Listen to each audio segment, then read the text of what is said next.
Hey everyone, how's it going? Season 5 for Cold War has been out for a little while now, and in today's video I'll be breaking down everything that was added into the game and sharing my thoughts on it, so let's get started. The biggest thing Treyarch added into zombies with this update was a new perk. Leading up to this update, a lot of people were suspecting and hoping for either double tap or PhD, but Treyarch threw us a curveball when they announced that Death Perception would be the perk coming to Cold War. When this was announced, a lot of people, myself included, were upset. In Black Ops 4, Death Perception was a largely useless perk, but that isn't the case here in Cold War. Treyarch made some changes to the perk that actually make it really useful. The original function of the perk that allows you to see zombies through walls and indicates if any are sneaking up from behind you are still there, but it also adds the ability to do more damage to armor zombies as well as pick up more salvage and see loot boxes through walls. I think the name Death Perception and the association with the Black Ops 4 perk is what made this so unpopular before it was released.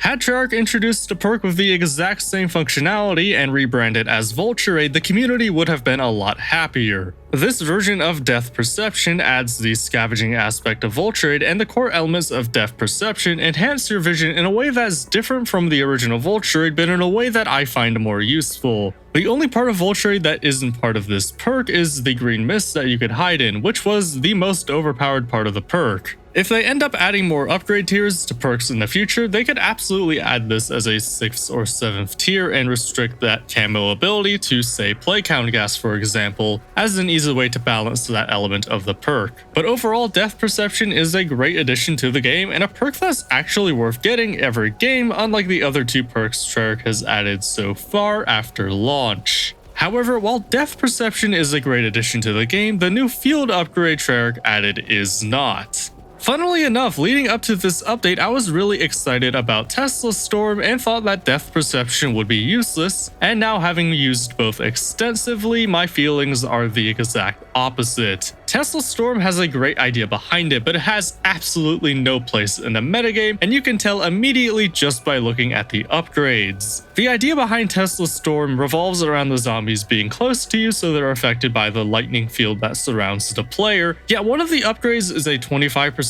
speed boost to help you get away from zombies? Do you want me to be close to the zombies or not? Because this isn't going to work if they're far away. And the whole part about connecting the lightning field to other players is a neat idea on paper, but that assumes a lot of communication is happening between players. And if you've played in public lobbies, you know that does not happen. And if you're playing co-op with buddies, there are other alternatives that you can use to help them. If you're looking for a damage boost, Ring of Fire has been here since day one. And if you need to get out of a corner, literally every other field upgrade aside from perhaps Toxic Growth will do a better job than this. Hell, you don't even need a field upgrade. Use any alternate ammo type, throw a Casimir grenade, use the support streak like the chopper gunner or cruise missile. All of these options will get you out of a corner and won't take up your field upgrade slot. This field upgrade just doesn't make any sense, and I can't recommend using it in any situation. Maybe you watching this will be able to find a better use for it, but I haven't been able to get any use out of this whatsoever. However, something I can recommend using is the Flamethrower, which is the support streak Treyarch added into Cold War with this update.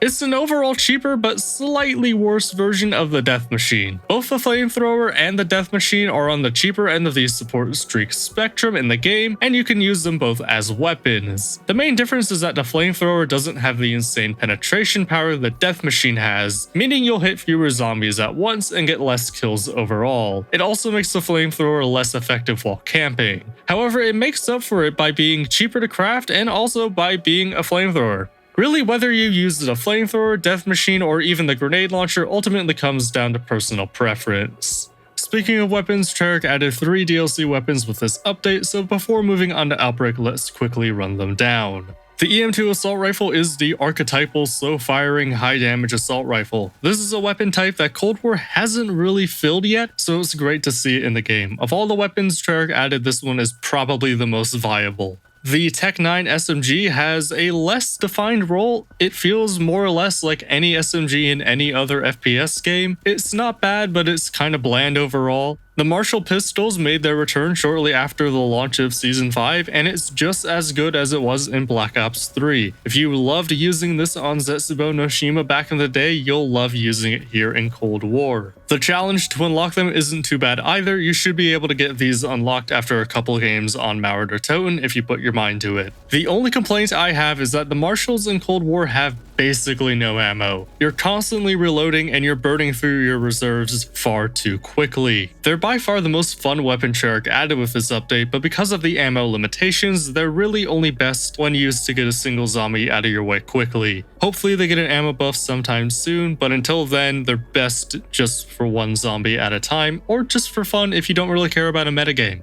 Moving on from general updates to changes on specific maps, the Outbreak game mode got a whole bunch of new additions with Season 5, most notably the Collateral region. The Collateral region is a massive desert region that's completely different from anything we've seen in the game so far, and as far as new Outbreak maps go, this is definitely the one I've enjoyed playing the most. The entire map is so distinct from everything else in the game, which shakes up the monotony of playing Outbreak for me at least. That being said, this is just another new region, so there's not a whole lot to say beyond that. Aside from the new visuals, you more or less know what you're getting here. There's also a new main objective and a new side objective added into Outbreak. The new main objective is the transport objective, which is basically just the retrieve objective played backwards. You get into a truck with 2 canisters on the back, drive to the designated area, fill the canister, drive to the next area to fill the second canister, and load them both onto a rocket. If you play the retrieve objective with a vehicle, chances are you've already been doing this for about 6 months now.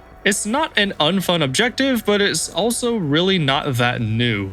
What is new is the new side objective, which is probably my favorite side objective in the entire game. This side objective tasks you with finding and shooting down an Omega helicopter located somewhere on the map before it exits the playable area. Shooting down the chopper largely comes down to how many pack-a-punch levels and weapon rarity levels your weapon has, or whether or not you're using Ring of Fire. And since the chopper gunner doesn't put up a fight and instead just runs away, the action is a bit of a letdown. However, what it lacks in gameplay, it makes up for in rewards. You get a ton of low and high grade salvage, as well as a few score streaks for completing this objective, which if you're properly equipped takes no time whatsoever. That alone makes it worth doing every single time, which makes it the best side objective in the game, in my opinion. When it comes to side objectives, I'm looking to boost my stats going into the main objective as quickly as possible, and shooting down the Omega Chopper does exactly that.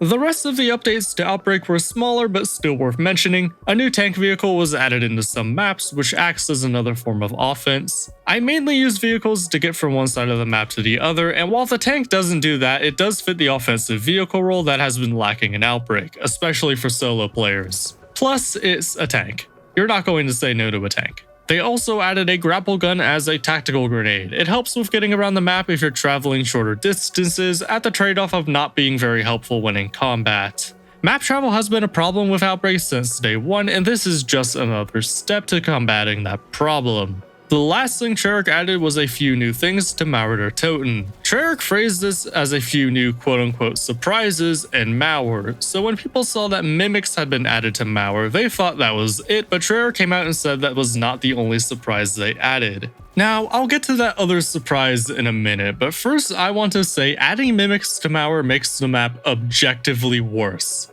Mimics are by far the worst part about Firebase Z, and adding them into another map that already has its fair share of boss spam only makes the problem worse. Treyarch has had a real problem with boss spam since Black Ops 4, and this does absolutely nothing to fix it. That's why I think D Machine is my favorite map in Cold War. There's one boss that spawns in every couple of rounds, and that's it. Getting back to the actual surprise though, Treyarch has added a feature where if you throw lethals and tacticals down a sewer drain in Mauer, you could be rewarded with anything from a Casimir grenade to armor, salvage, and even some pretty rare score streaks. It's a neat addition for when you have a spare grenade in your game, but not that big of a change. Really, the only significant part of this update is that Treyarch has shown they're willing to add new features and Easter eggs after the map's launch, which opens up a lot of possibilities for the game mode. And that was everything Treyarch added into a very big Season 5 update. Overall, despite not liking some of the changes Treyarch made with Season 5, I'm really happy with it overall. There's a lot of content here for zombies players that can hopefully get us to Season 5 Reloaded and then the next round-based map.